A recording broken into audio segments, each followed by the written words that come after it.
آج الحمدللہ ہم یہاں ہندوستان کے معروف و مشہور institute and Islamic and Arabic university Al-Jamiatul Ashrafia Uttar Pradesh میں حاضر ہیں۔ اس وقت ہمارے ساتھ موجود ہیں حضرت مولانا حافظ انضام الحق صاحب، جن کا تعلق آسام سے ہے، جو اپنی کافی محنت اور چند سالوں کی کافی محنت کے بعد آج انہوں نے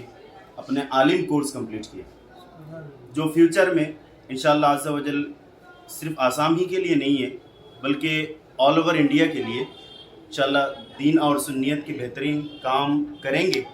اور اس جامعہ اشرفیہ سے نکلنے والے ہزاروں آج تک فارغین جنہوں نے ملک کے الگ الگ طرح سے خدمات انجام دے رہے ہیں، کوئی U P S C clear کیا ہوا ہے، کوئی آئی پی ایس کلیئر کیا ہوا ہے، کوئی نیٹ کلیئر کیا ہوا ہے، آج کوئی سرکاری الگ الگ پوسٹ میں ہے، تو اسی طریقے سے یہ دینی اور سماجی دنیاوی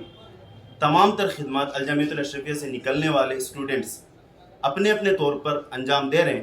تو انشاءاللہ عز و جل ہم امید رکھتے ہیں کہ ہمارے آسام سے آنے والے مولانا حافظ انضام الحق صاحب انشاءاللہ عز و جل یہ بھی اپنے فیوچر میں دین اور سنیت اور اپنے سماج کے لیے بہترین کام کریں گے۔ اللہ تعالیٰ سے دعا ہے کہ اللہ تعالیٰ ان کو دونوں جہاں کی تمام تر بھلائیاں نصیب فرمائے، اور آج کے اس خوشگوار دن جو بہت ہی انتظار کے بعد یہ گھڑی آئی کہ انہوں نے آج عالم کورس کمپلیٹ کیا اور ان کو سرٹیفکیٹ اور ساتھ میں ان کو دستار بندی پیش کیا گیا جامعہ کی طرف سے، ان کو خوب خوب مبارک ہو۔ اللہ تعالیٰ آپ کو مبارک فرمائے اور آپ کے ذریعے دین کا خوب خوب کام لے۔ السلام علیکم ورحمۃ اللہ وبرکاتہ۔